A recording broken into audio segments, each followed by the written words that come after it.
So hi, my name is Zane Fisher. I'm the owner of Extraordinary Structures, and this is our Saltbox tiny house. Saltbox is it's a vernacular New England style of roof, and although we're out here in New Mexico, the defining feature is that it's an asymmetrical roof line. At this point, anytime you have that kind of asymmetrical peaked roof, it's usually referred to as a saltbox. In our case, we did it both for sort of architectural flair and also so that one side of the house would have exactly the right length for a standard solar panel. So the roof is set up to take a whole bunch of solar. So this is our kitchen. What we do is we like to do a single core sort of plumbing infrastructure wall so that your bathroom and kitchen are back to back. You're minimizing the amount of plumbing, and we're also using that to bias the weight inside the trailer for the best hauling characteristics. But we wanted kind of luxury too. One of the things that bugs me when I visit tiny houses is if they've got a sink that's too small, because I do a lot of cooking personally. So we wanted to have a nice big sink. So this is bigger than you're going to have in some apartments. And then we have a sort of a diverse cooking ecosystem here, from a convection toaster oven to a 2-burner induction. But you could outfit this with a larger refrigerator and more of a standard stove and oven. But these are the options that we chose for this one. And we used a single piece stainless steel unit here. This fridge is a drawer. There's a drawer situation right here. So it just fits right into the counter. It's small, but it's very efficient. Lots of drawers, lots of storage. In fact, I sometimes think there's too much storage in this place. I think it's adaptable to any person's particular sort of needs, and you can really make it home. So the bathroom is, it's bound to be small, right? It's in a tiny house like this, but we wanted a different characteristic. We have sort of a Scandinavian wood cabin style interior going on, and we wanted to sort of, create a whole different environment. So we've got this bright white acrylic in here, which gives you a sort of a modern flair, but that's tempered with the same mesquite floors, and then this deep cedar Japanese ofuro style soaking tub. My partner Catherine built this as a little piece of luxury in a small room. So a bit of luxury and some brightness helps to make a small bathroom a lot more livable. This is a composting unit here, Swedish style. Yeah, this unit doesn't currently have holding tanks on it right now. So what you would do is either tie it into a septic, or depending on your location, use a gray water system or add a tank. If, for example, like this unit will end up spending its life probably in New Mexico. You can do gray water, but your kitchen water is considered black water. So what we have pre-installed on the kitchen sink is a valve.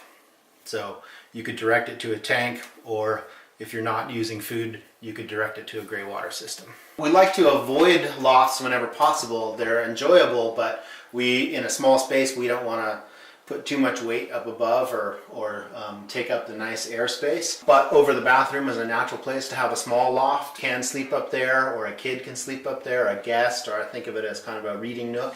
And we just have a ladder permanently mounted on the wall for a quick climb up there. And it turns out it's a nice space. A little reading light and a little outlet up there makes it pretty livable. The primary bed, we're using a horizontal Murphy or a wall bed system. So it just comes down right here. So what we do is we move this little fold-up rocker out of the way, and our furniture actually rolls, so we can move it to the side. All right.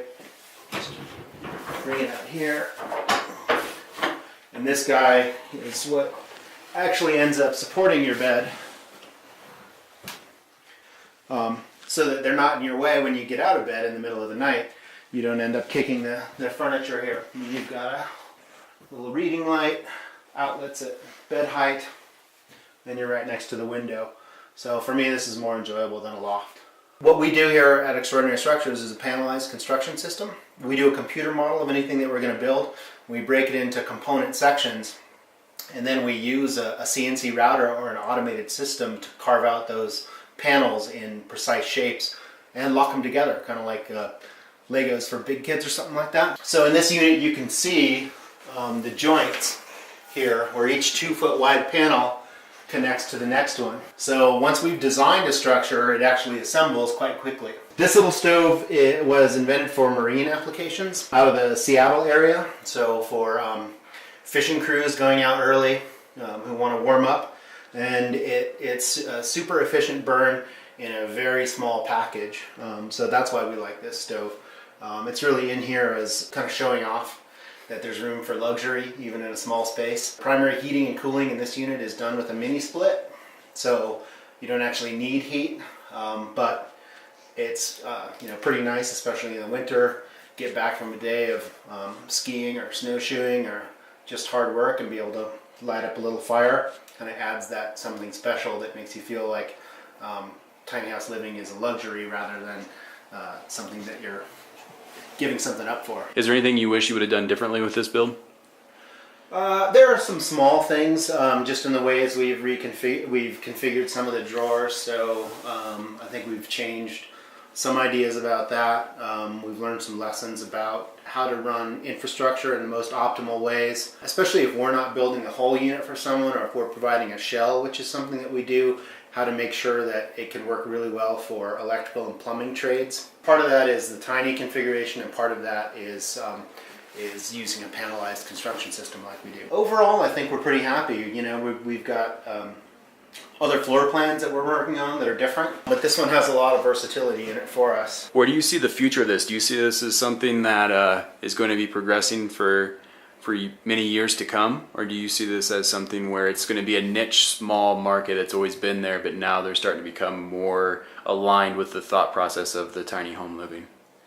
Yeah, I think that there are components of it that are probably niche-y, but I think the idea of smaller, sort of smarter, energy efficient spaces, a little more minimal, especially for people who realize that they don't need much, but they place a high value on maybe resources that are shared in a community or open space or wilderness. I think it's going to continue to branch out. So I see it as we work through zoning issues. I see it having a pretty large impact on cities where we see prices escalating out of control and a need for higher densities, but in different form factors.